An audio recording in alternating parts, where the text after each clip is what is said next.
I want to welcome everyone to Rapid Naming, Implications, Myths, and Application.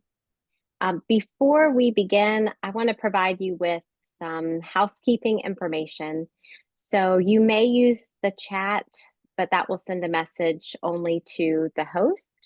And if you would make sure that the name that is on your screen is your first and last name so that we can send you a certificate of attendance. I also want to let you know that this will be recorded. All right, so I want to welcome everyone to the Rapid Naming, Implications, Myths, and Application Workshop. This is hosted by the School of Education at VCU. My name is Lisa Cipoletti. I'm a faculty member in the School of Education and serve as the Ruth Harris Fellow. And this workshop is made possible by the Ruth Harris Professorship.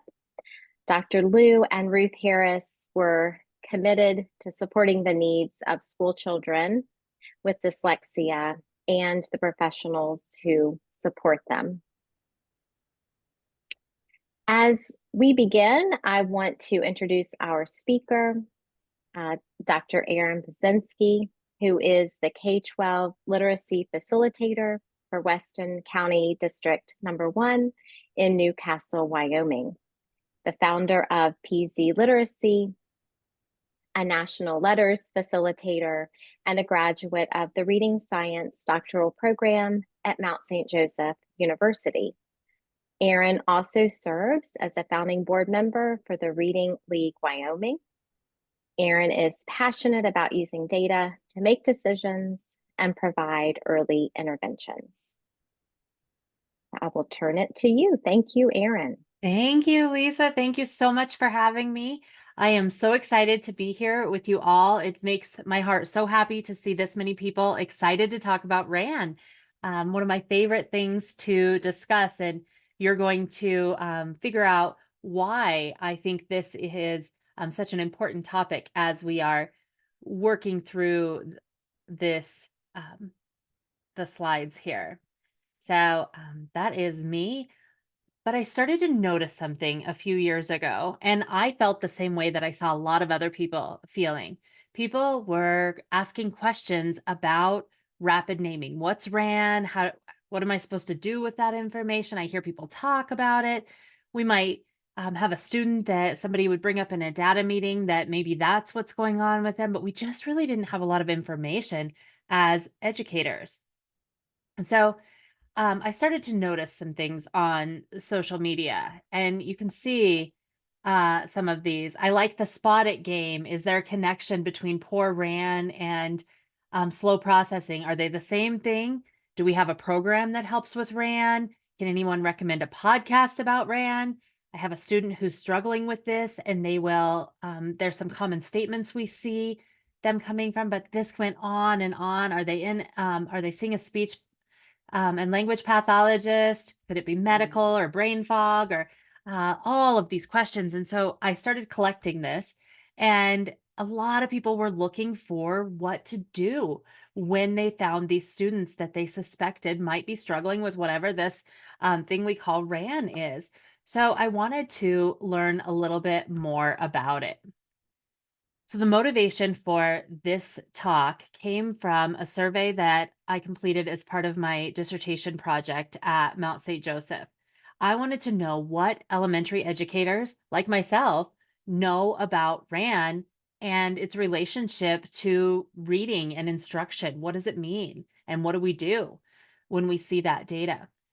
Throughout that research, I found that 94% of participants recognize the correct definition of RAN. We've heard of it, we know what it is, but 68% of those surveyed were misapplying RAN when they were making decisions for students. They were using it in ways that we're going to talk about that maybe aren't going to be the best use of our educational time. Additionally, I found that 68% recommended rapid naming interventions for slow RAN. And tonight, one of our main themes is going to be that that's not the best course of action for our students.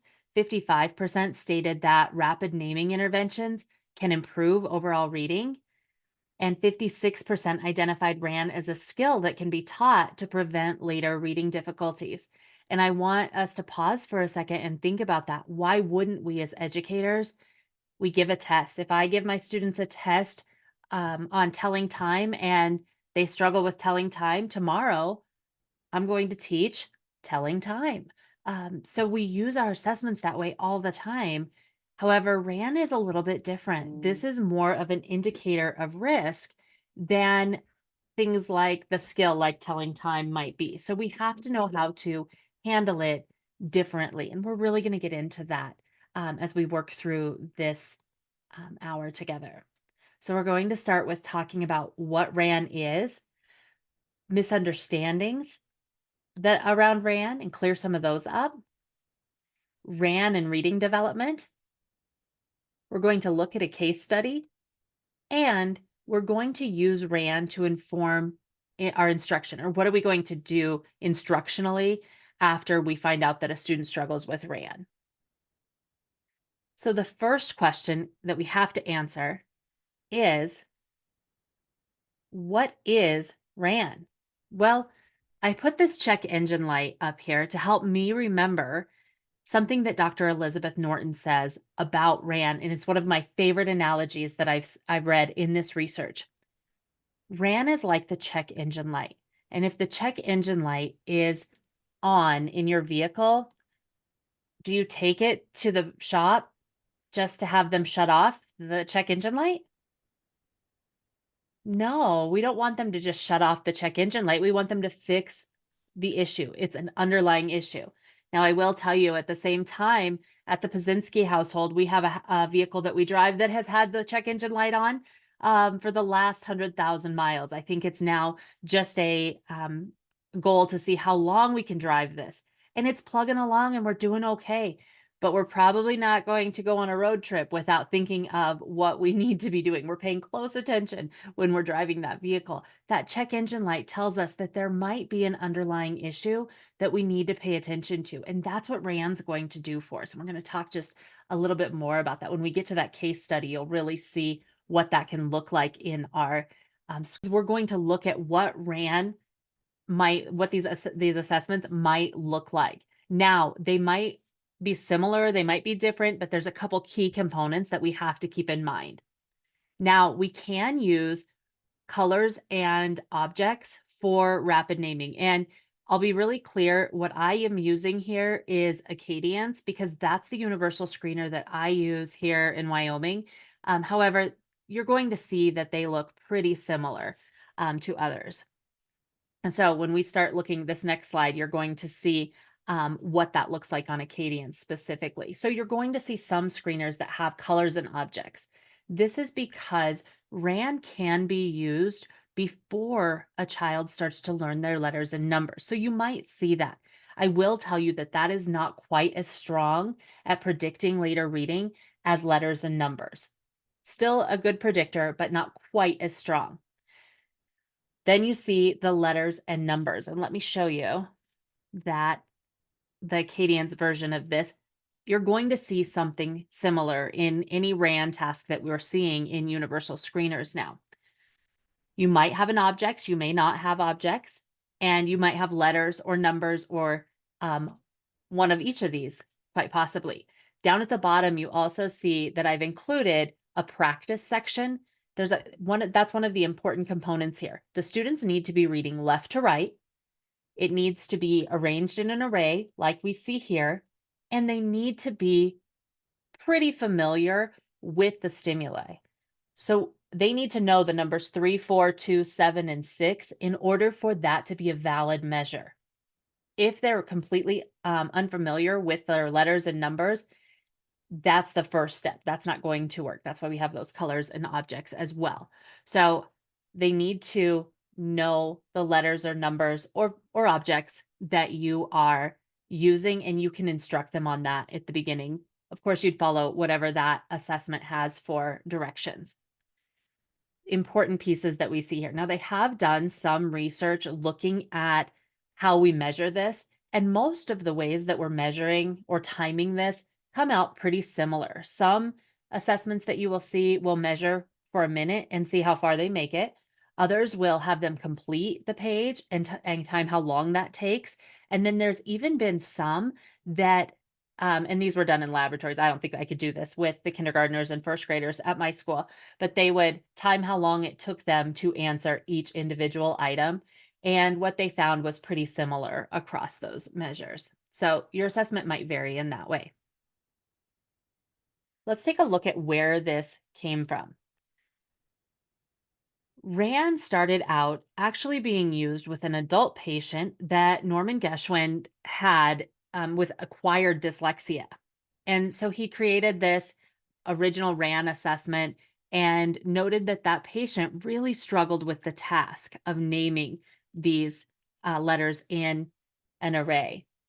Martha Dankla took that research, and now we're into 1972, and she used a similar test with kindergarten boys. And what she found was it really did a good job of predicting which of those students would struggle later with reading. So it made us think that, there's something going on here. So Martha Dankla then with Rita Rudell created other versions and began to notice that there was a strong association with rapid naming and later reading, especially fluency. It is more highly correlated to later fluency than automaticity. But something happened here. People weren't really sure why. So we see a lot of time pass, and there were a lot of studies done looking at this relationship between rapid naming and reading proficiency. And there's a very strong relationship there. But researchers really have struggled to figure out why. You'll see people say that it's just processing speed. Processing speed is part of rapid naming, but there's a lot of ideas that it's something more than that, being arranged left to right, looking a lot like reading. It's tapping into something that we're not 100% sure of. And sometimes when we're not sure of things, we put them to the side. And that kind of happened with rapid naming. And then Wolf and Bowers introduced the double deficit hypothesis in the late 1990s. That hypothesis, if you'll remember, said that students can struggle with phonology and they can struggle with rapid naming, or that double deficit, they can struggle with both. And those three profiles are all a little bit different. Today, we're going to be talking a lot about students that struggle with just RAN. And I'll talk about why that is as we get into that case study, why we're focusing there. Now, in 2021, we saw an uptake in universal screeners, including rapid naming as a component that's available. And Acadians actually released an incremental validity report that's quite interesting, giving us those preliminary cut scores to tell us who is at risk. Where's that cutoff going to be? So that's been quite interesting to see this development over the last several years. But with all of that have come some misunderstandings with rapid naming. So we're going to debunk a couple of myths that you may have heard and that I had heard and probably believed at some time before spending some time looking at rapid naming. The first misunderstanding that we often hear is that reading interventions won't work for students with slow rapid naming. I'll give you a little bit of spoiler for what's coming up, but we're going to look at a student that was in the bottom percentiles in rapid naming, and I get to report to you how he's doing several years later today. What we know is that reading interventions, oftentimes intensive, can work for students with slow RAN. Those are comprehensive multi-component interventions that cover all the strands that we're going to look at in Scarborough's reading rope. This is a big one because when I start looking on the internet, or even when I ask AI what I would do for a student with slow rapid naming, I get some misinformation. And they tell me that I should practice rapid naming. And I can even go to a popular teacher resource website and download teacher created resources for practicing rapid naming. But rapid naming practice doesn't improve reading. This is where rapid naming is different as an indicator of risk. Practicing rapidly naming items or letters or numbers isn't going to correlate to improved reading. Now, that's a little different than building automaticity at every level, and we're going to talk about that. But RAN interventions themselves aren't going to be effective from anything we can tell in research thus far. What about this? Slow RAN students should just focus on reading fluency.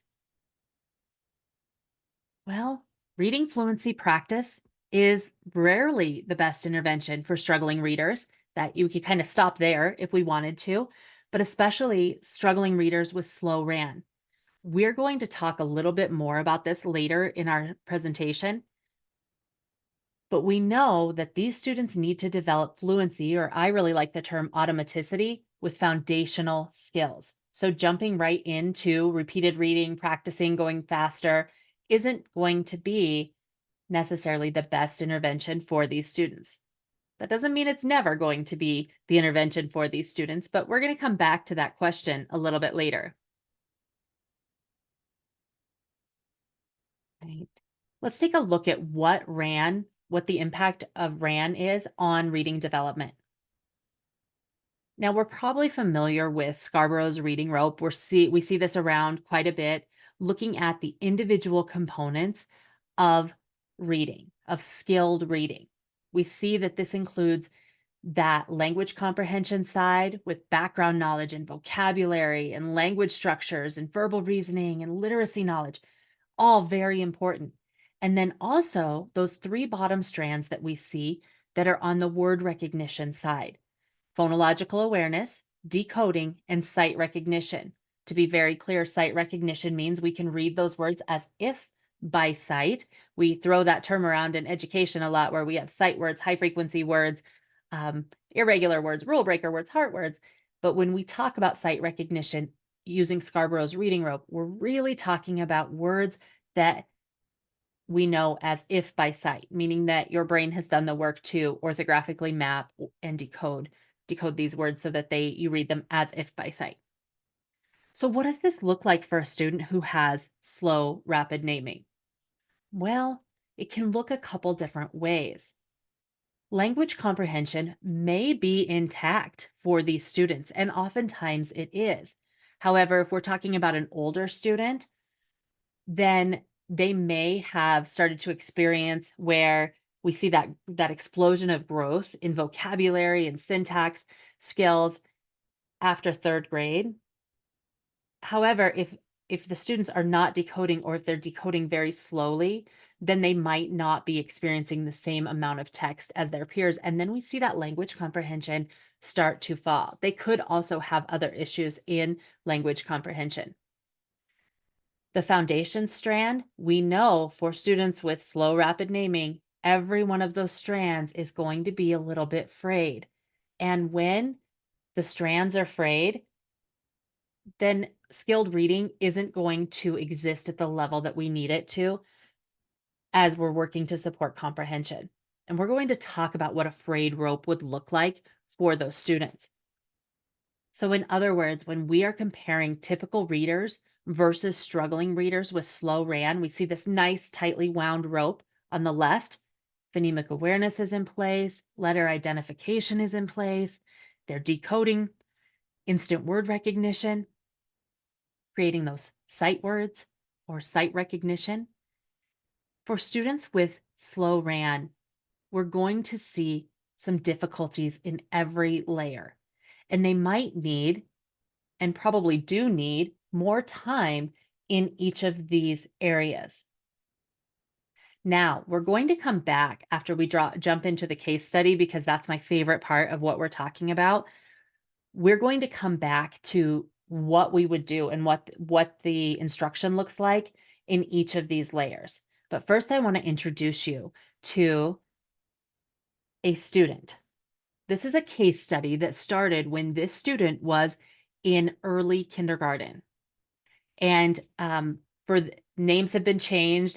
So everything here is anonymous, and I have permission to share it all, but we're going to call this student Chance. So here is Chance, who looks an awful lot like the Microsoft clip art that you can see here. looking at kindergarten. So I want to tell you the story of Chance. So Chance came to kindergarten, had had a really great preschool experience. What we want all of our students to have is in a home full of books and reading, and that wasn't quite enough. But we didn't notice right away because Chance had spent a lot of time learning letters and being exposed to reading, had done some phonology work in preschool, quite a bit of phonology, and we can teach phonology. And so even though Chance probably would have struggled with that first sound fluency on this assessment at the beginning of kindergarten, actually did pretty well, but had a lot of exposure going in, where we know some of our kinders come and they have no exposure. So Chance came in looking okay. And then something happened. We got to the middle of the year and we started to see that Chance still looked okay. Not quite as great as we looked in comparison to other students at the beginning of the year. Didn't seem to be growing as fast as his peers. And this was shown somewhat through this data. This doesn't look bad, does it? Doesn't look bad at all. Well, don't pay attention to the RAND part that he's holding. But the rest of it doesn't look scary yet. If we only saw that and we didn't see those RAND scores, it's not terrible. But what we start to see here is that teacher observation shows that Chance is taking longer to learn his letters that he didn't know. And he knew a lot of them coming in. We also started giving the rapid naming option of our universal screener that year. And Chance had come out in that yellow band at the beginning of kindergarten. We didn't think much of it. I don't, not really sure what we're doing with it. But then by middle of the year, we dropped down into red on that rapid naming. Again, brand new assessment. We weren't really sure what we should do with it. And teacher was reporting that she just wasn't getting the growth that she expected to get out of this student who started out doing so well and was just being surpassed.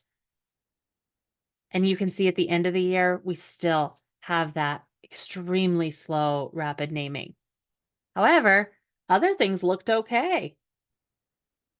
And there's a reason that all of that looked okay, because we were doing some things. First, we wanted to verify what we were seeing through our universal screener. This assessment is called the CTOP 2. There's really two popular rapid naming assessments that have been around that you'll see people use. This CTOP, which oftentimes you talk to a speech and language pathologist to find this assessment and have it administered. And then there's also an assessment called the RAN-RAS that is sometimes used. But we wanted to verify what was happening here. So there's a lot going on there. So I'm going to zoom in a little bit to the important part here. When this child was given this rapid naming assessment, you can see here that while in the 79th percentile in phonological awareness, because remember, we can teach phonological awareness, and this child had a lot of instruction there. We're in the first percentile in rapid non-symbolic naming, and word finding was really hard. Making that connection, knowing what the object is, but almost getting it out almost felt painful during this assessment. And I'm not the one that gave this, a speech and language pathologist gave this. Um, but when we talked about it afterwards, it really stood out to her. And then we see that rapid symbolic naming is a little bit higher. That's probably because this child had overlearned many of those letters. So we'd already done some deep instruction on a lot of those letter names, but we're still not looking very great here. And this is where we felt like, uh-oh, we don't know what to do with this student. This is like middle of the year kindergarten, and we weren't really sure what to do. So we started almost moving this child to the front of the line for everything. So even though our data looks okay on the surface, we put this student into a teacher group for our small group time. We use a walk to learn model, but whatever that looks like, that this child was sitting next to students who were scoring, maybe you'd call it that yellow band. We were putting this student right in there with them. because what we were finding through the research and the reading we were doing is that this student's check engine light was on. Something wasn't quite right.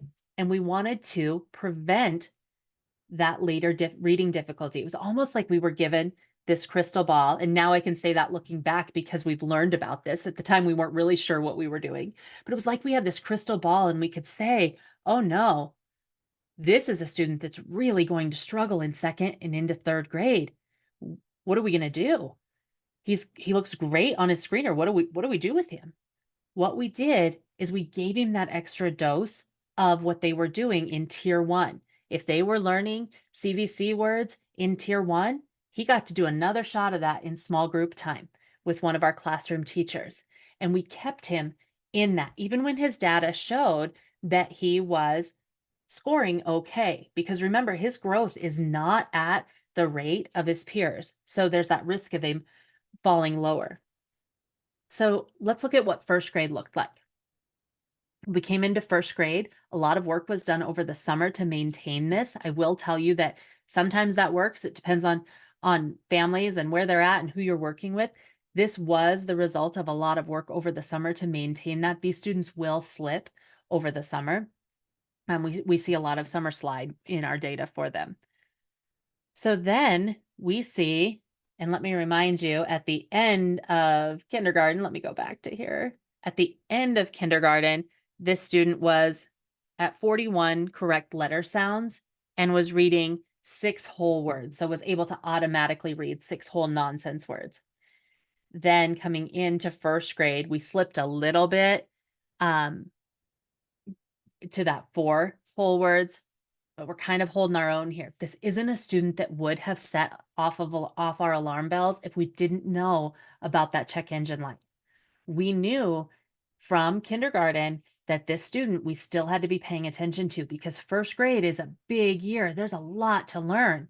And we know that if we didn't teach everything we were teaching deeply, that this student was likely to fall back. And we kept working on phonology and through all the layers of language for him. He also was progress monitored very consistently throughout because we wanted to make sure that we didn't need to intensify even more. We know that he's not growing at the rate of his peers when he was just getting tier one. We were starting to see a gap start. When we kept him in for a second dose, he started to grow at the same rate as his peers. We saw better growth out of him, and we wanted to make sure we were maintaining that. So we did progress monitor him, even though looking at this graph, and if you're thinking about those wristbands, you're not seeing any red or yellow. So he's doing pretty well. By the end of first grade, he was reading 78 words correct per minute with 96% accuracy. On this particular assessment, that is well above great a benchmark or proficient. So, and he understands what he's reading. So it's working. Things are going really, really well. But we kept him in those intervention groups for quite some time. And we provided additional practice with phonemic awareness and decoding. And remember, this is us trying to learn. We were really trying to build the ship while I don't think that's the right thing. I think it's a plane. We were building the plane while we were flying it. And so now looking back, I can say, oh yeah, we knew to keep him in those interventions. We didn't know. We were just trying. And there's a lot of things with these students, that word finding piece, and you're working with them, and we're worried about some of that with this student. But to recap, we had systematic, explicit instruction in phonics and in phonemic awareness by a highly qualified and trained teacher. We also progress monitored. We provided a lot of practice at every single layer, everything we taught this child. And this went actually into math as well. When they started learning facts, we made sure that we were teaching this child to be automatic at every skill. And we kept up through advanced phonemic awareness. We really tried to make sure that that was solid. So now I get to show you second grade. In second grade, student comes in, is reading 69 words correct per minute. You can see we were still progress monitoring every other week, even though we look okay, because unlike other students, this one has a check engine light on. And I say this like this was the only student. I have case studies on two students in this grade level. They're not, not real common. We have others that struggled in both phonology and rapid naming, but there's a couple usually that we encounter this way. Now you can see this progress monitoring after the big right here, the second large circle that says 108. That's the words correct per minute. You see that we see a dip there to 89, and we started paying attention, but we take 3 data points before we make an instructional shift. So we started paying more attention and we wondered what was going on, came back, read really well, ended up leaving again. That ended up being strep throat and influenza A. So, there was a reason for that. That's why we didn't jump to changing something. And this student actually in second grade ended up in a small group after they finished working through phonics and he was getting a double dose in that. They moved into morphology. And we found that that was really great for this child. We started explicitly teaching the morphemes that we know we can start with and that are very common. And it was just amazing watching this. It's something we will replicate over and over again for our students with this profile. The 84 that you see us dip to, I was curious about that. And so when I went and found who we had progress monitoring, the third graders came running in from recess right during the middle of it. I should have invalidated it, but I left it on here because I want to point out how important it is that we're paying attention to trends in the data and not just that one data point. So that's why it's still on there, because we don't want to jump to conclusions, but we also want to be paying attention. So this student ends second grade, 124 words correct, 98% accurate, great retell, understands what he's reading. Something to tell you about this child all the way back. Avid consumer of audiobooks, so had listened to some pretty high level texts by the time we got there. So that comprehension was just always, we were keeping it up. That hasn't been the case with all of these students. Now going into third grade, we're doing okay, and has moved into one of our challenging groups. I shouldn't call them a challenging group. One of the groups that is being challenged, that are doing a lot of writing, because writing continues to be difficult for this student. And so we're really focusing on that and getting a lot of morphology work in that group, as well as in tier 1, working on explicitly teaching morphology. And that seems to be working really well. We are still progress monitoring, but not nearly as often as we were in second grade. We're at about once a month now. We check in. I think we have it set at once every 3 weeks. We check in with the student just to make sure that we're maintaining and we're doing okay. Because that check engine light is still on. That's still something that's going to be present for this child. Now, the question becomes, this is one kid. We can't really say any, we can't make any definite ideas, but this is the kid that taught us in our system about this profile. And I say that because our preschool started doing a really good job of teaching phonology. Our kindergarten team does a really good job with phonology. So we're seeing more and more students that probably would have had that double deficit in phonology and rapid naming, but now they've got a lot of work in phonology. And so we're seeing just rapid naming in order to help us catch these students. So that's been kind of interesting in our system. So are we replicating it with other students? Yes, 100%. This is the story of a student. This is first grade data.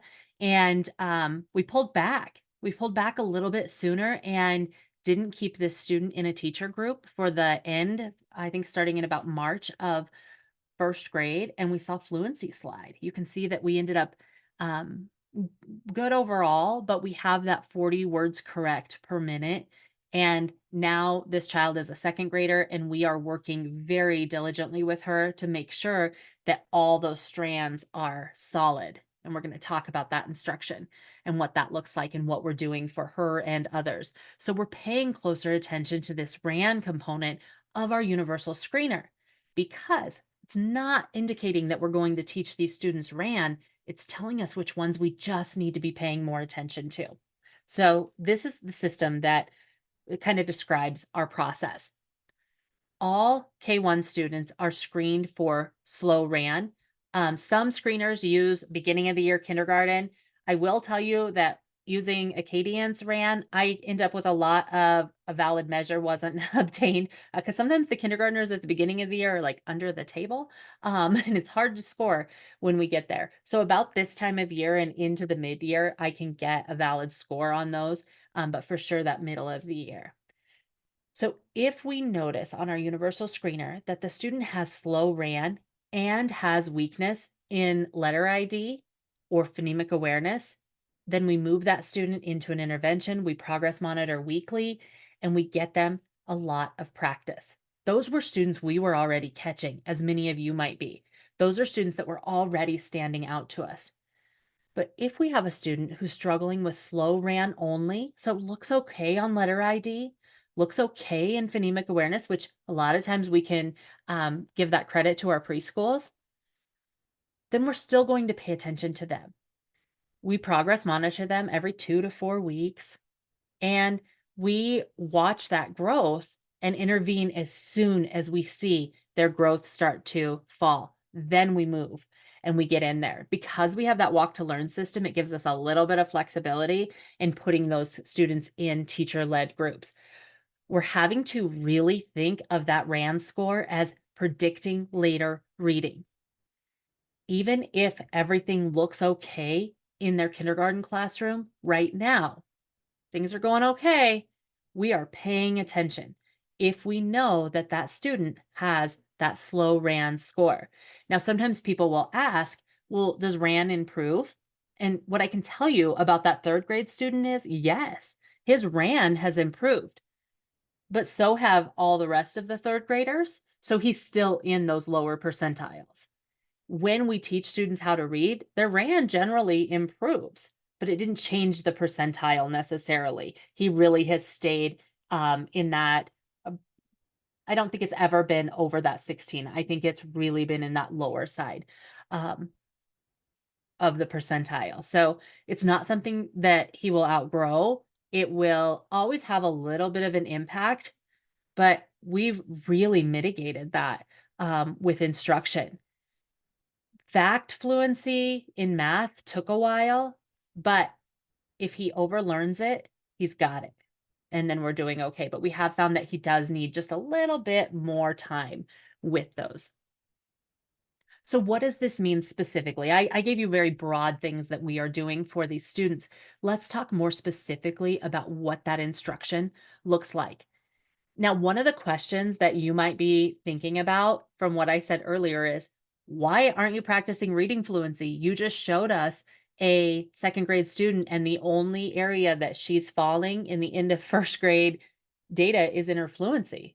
Why? And you heard me say that that's not, or actually is rarely the best choice. This comes from Jack Fletcher. In the reading fluency domain, problems with automaticity are extensions of difficulty with accuracy and automaticity in word level skills. We've got to make sure that we have all of those strands solid before we jump to moving faster. That's what I'm saying. When we see a third grader with slow RAN that we haven't done this for, the result is disfluent reading. That's what that's a product. That's what we notice with the student. But what's happening underneath that is maybe we're not completely solid in phonemic awareness. Maybe we never got completely automatic with letter ID, encoding and decoding. Maybe we didn't quite get fluent there with some of those phonics skills that we were teaching. So we're left with a rope that looks more like this. A lot of frayed pieces here.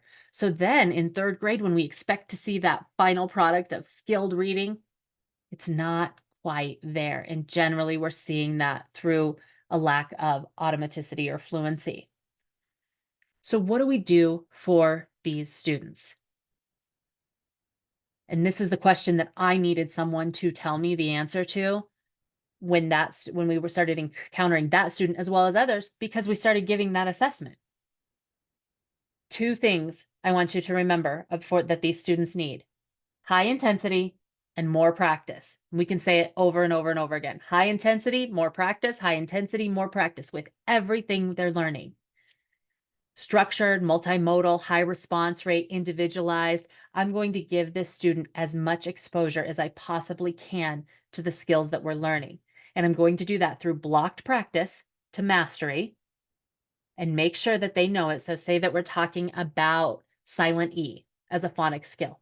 I am going to teach silent E, might be happening in that week, or however long I have for that in the program. And I'm going to give them a little extra practice throughout that blocked practice.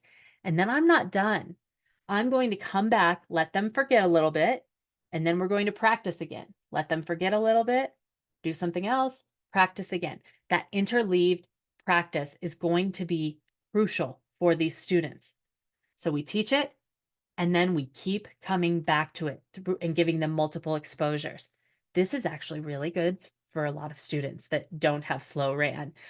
So there's a bonus there as well. We want to build automaticity. Let's talk a little bit more specifically here. What about phonology? What decision are we making for students with slow RAN when it comes to teaching phonology? Now, some of your students that are already coming up in that risk band on your universal screener, you might already have known that they struggle with phonology. And remember, some might not quite show up there because of some things that we're doing with instruction. And we can teach phonology, and we should teach phonology. We want to start with onset rhyme so that we can focus on first sound fluency. Try to pick words that don't start with a blend so that you can get to that first sound right away. Segmenting sounds, phoneme segmenting, 3 sounds, then 4. We are going to use blank tiles to start off for some multimodal instruction. And we're going to give them a lot of practice moving and saying sounds. And we've got to decide, what does mastery look like? Are they just okay? That's not going to work for our students with slow RAN. We need to make sure that they know the material that we're teaching. And we're going to teach to mastery for those students. Now, there is a guidebook out, and there's actually a new version of this coming out, so watch for that. But it talks about phonology and teaching phonology. And one of the co-authors on it was my dissertation chair, Dr. Jane Ashby. So I have to put that here. That's where a lot of this information comes from. But we're really going to teach phonology for these students. Now, because we're talking about finding these kids in kindergarten, first grade, we have to talk about letter identification as well. We want to give them as much to hold on to as we can. So we're going to teach the name of the letter. We're going to teach the sounds, the common sounds that letter represents, and we're going to teach them letter formation. We want them to own this material. One of the ways that we see people be successful is to teach letter groups with similar formation together, trace and copy the letter while saying the name and the sound, giving them a lot of practice with that, practice matching, pointing, and writing. And here's the big part. They've got to become accurate first. Accuracy always trumps fluency. They become accurate, and then we build automaticity. And I'm going to say that over and over again for whatever skill we're talking about, for all kids, but especially these. As we move into decoding with these students, phonemic awareness is part of decoding, so we're going to keep teaching that. And I told you earlier, we choose to teach phonemic awareness through advanced phonemic awareness, like substitution and deletion. We overteach it for these students. And we're going to continue on explicit instruction through all of the phonics skills, which you might be already doing with your students. And then we're going to focus on morphology. And there will be some morphology interleaved throughout this. But that morphology piece is proving to be very important for many of our learners. But I kind of am leaning towards there being something there for these students that need to overlearn material. We've seen some good success there. So I look forward to seeing that replicated with more students. Again, you're going to start with easier decoding, just like you would, right? And work your way up there. One of the other key parts on this slide that I just want to point out is when you're teaching students to decode, also teach them to encode or write. So often we get into our phonics lesson and we make it through the decoding part, but we fail to do the dictation piece. That dictation is important because we don't want to create students who can read, but they can't spell. That's going to help us. And these students are at risk for that profile. And that sight recognition or instant word recognition is an important component here as well. So we've got to be sure that we are teaching phonemic awareness, letter recognition, getting through phonics, over teaching to teach instant word recognition as well. Again, you'll see on this slide, single word reading accuracy, and then we practice fluency. Everything we do, we're practicing to become accurate, and then we're building automaticity and giving multiple exposures.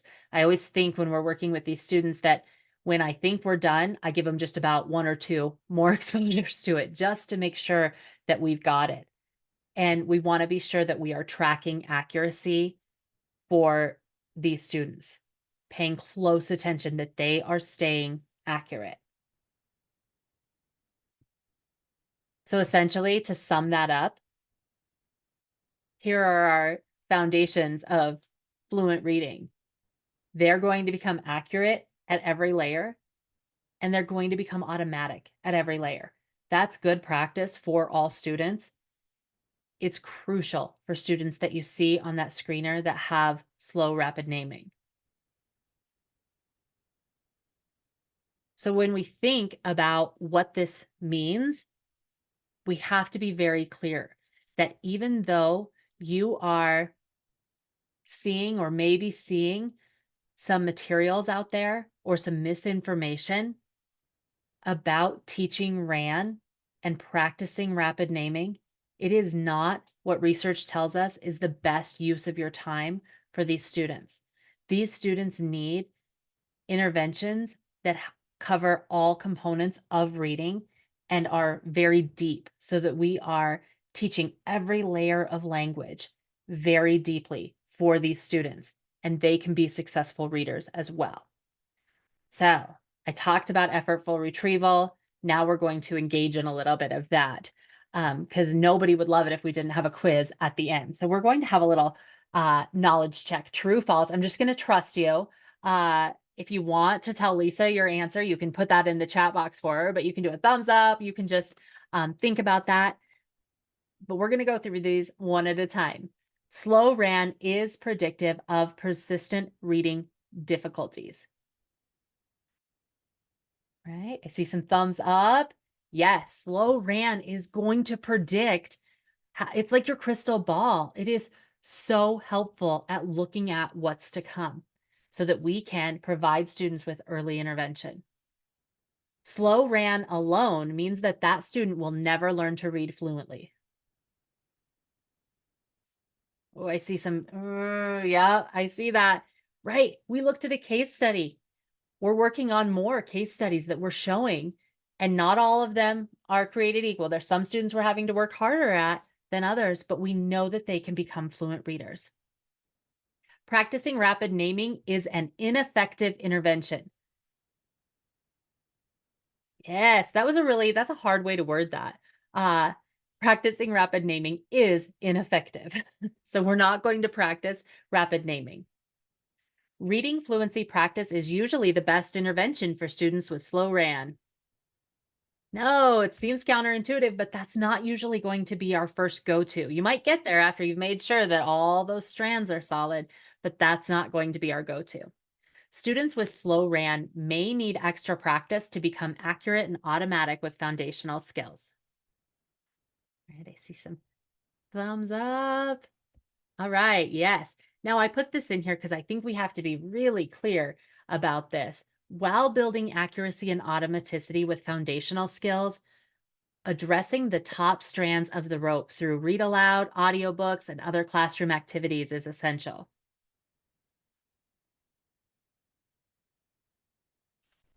Right. I give you a second there. Absolutely. We have to be careful not to err on the side of decoding, decoding, decoding, decoding. And then these students hit third grade and they can decode, but they can't comprehend. That's a problem. So while our time tends to be limited in class, we have to think of ways that we can expose students to varied syntax, simple, compound, and complex sentences, varying vocabulary, building background knowledge. Because when we get that automaticity on the word recognition, when that comes together, we don't want to have a deficit that we've left in that language side. We want to make sure that we're paying attention to that while we're working with these students. And that's true for students that struggle with just rapid naming, students that struggle with phonology and rapid naming, students at any age. We want to be sure that we are paying attention to their top strands as well. All right, here are my references for this talk if you are interested in checking any of that out. And if you have questions or anything that you are wondering about, reach out. I am happy to talk RAN at any time.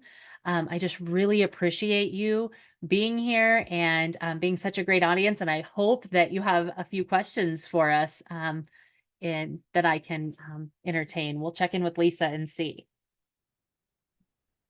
Yes, thank you so much, Erin. And if others have questions, please feel free to put them in the chat to me. The first question that has come up was related to intervention. So could you speak a little bit to um, what you typically see in terms of the size of your intervention groups, um, the number of sessions, so the dosage, and then also the time spent in that intervention group? Yeah, that's a really great question, and something that we've spent a lot of time thinking about it because there were some misconceptions that that essentially, if you're talking through tiers and you're talking as your intervention is tier two, a lot of us, myself included, were under the understanding that that had to be a different program. And what we saw was actually detrimental to a lot of students, but especially students with slow RAN.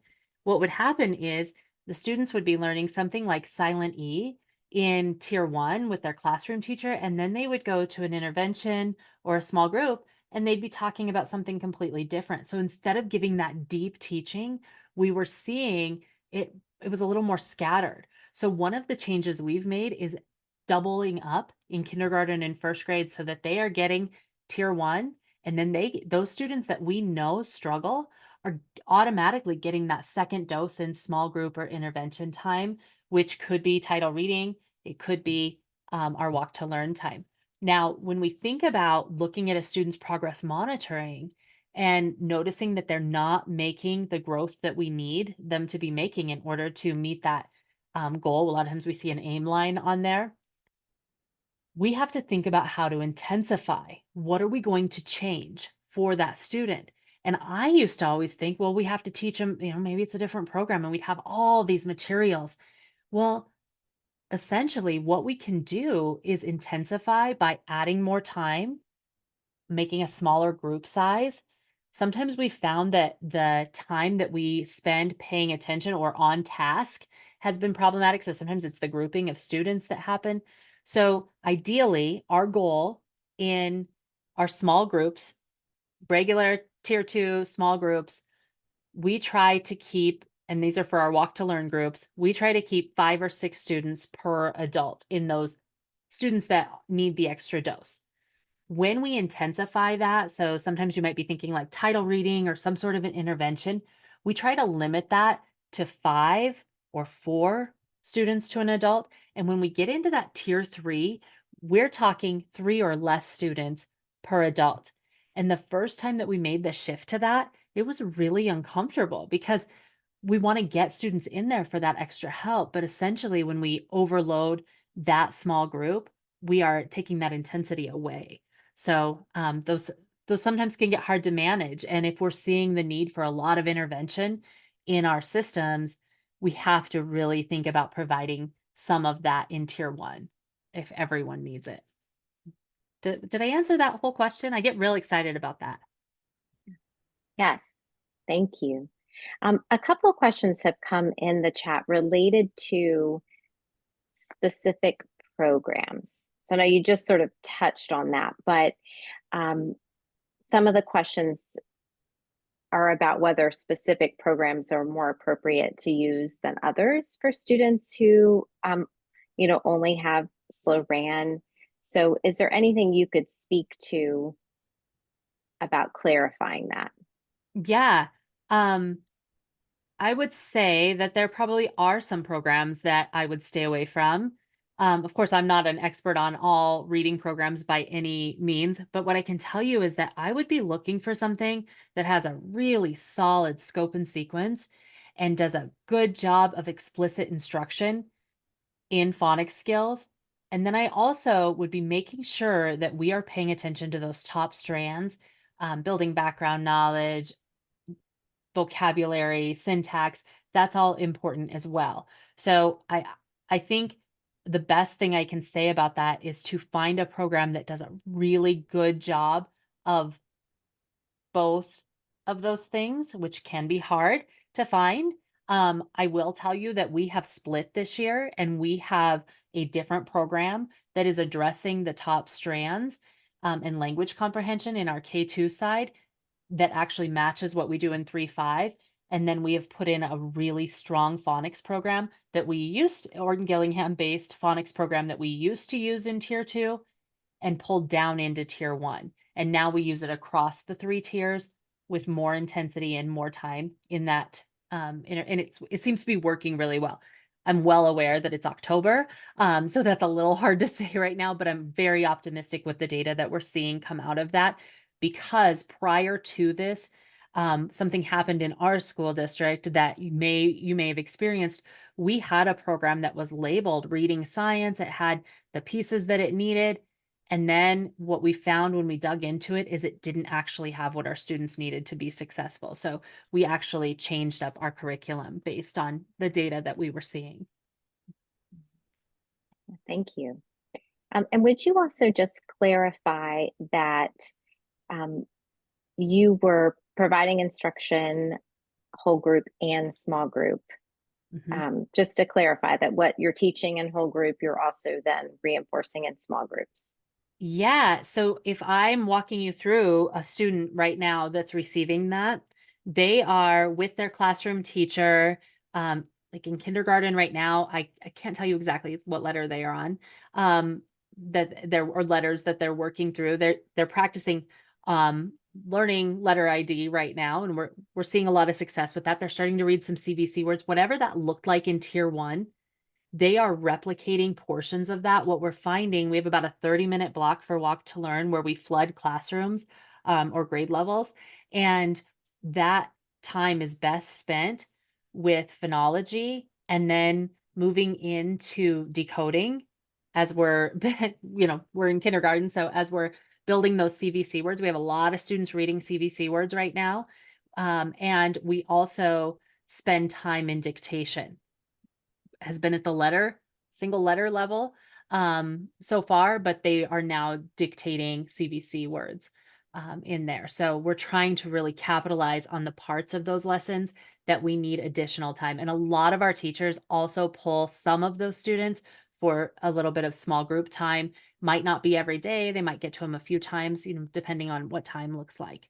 We also are a Title I school, so we have a title reading interventionist as well. And same idea. She's also using that same Orton Gillingham phonics program, um, but is intensifying it through group size and getting to have that extra practice. Okay. And would you clarify for us also what you've referred to walk to learn? Would you clarify that? Yeah. So Walk to Learn is a model that essentially you take a master schedule of your school and it's worked differently in different ways. I've helped different size schools figure this out. And for us, where we have 3 or 4 classes per grade level, we take any paraprofessionals that are available. Sometimes it might be the school counselor, sometimes other people around the building. I've heard of schools that a custodian will come and run. one of their high flyer groups for them, and you flood that grade level for 20, 30 minutes, however your time works, and then you split students based on skill in K2. We are split based on their needs. So we give our universal screener, and then we use a phonics survey. Well, in kindergarten, we use the lid. We're working on letter ID, right? And then in first grade and second grade, and later in kindergarten, we will be using a phonics screener to help us build those groups. And they are, and that's historically how we've done that. This year, we're having a lot of success double dosing that and keeping the students really caught up. So we're playing with it a little bit, but that's what Walk to Learn is. Okay, thank you. Uh-huh. Well, I want to thank you again, Erin, Dr. Erin Pzinski, and for those of you who attended the workshop this evening. If you have additional questions that you would like to send to me, I will collect those and see if we can communicate some responses to you. And certainly, Erin has shared her information. I'd also like to encourage you all to attend the VCU Dyslexia Symposium, which will take place on Saturday, November the 9th. You will receive some information about that registration through email along with your certificate for attending tonight. But thank you again so much for being here, and especially to you, Dr. Erin Pzinski, for presenting. And I hope everyone has a wonderful evening. Good night. Yeah, Thank thank you. you all.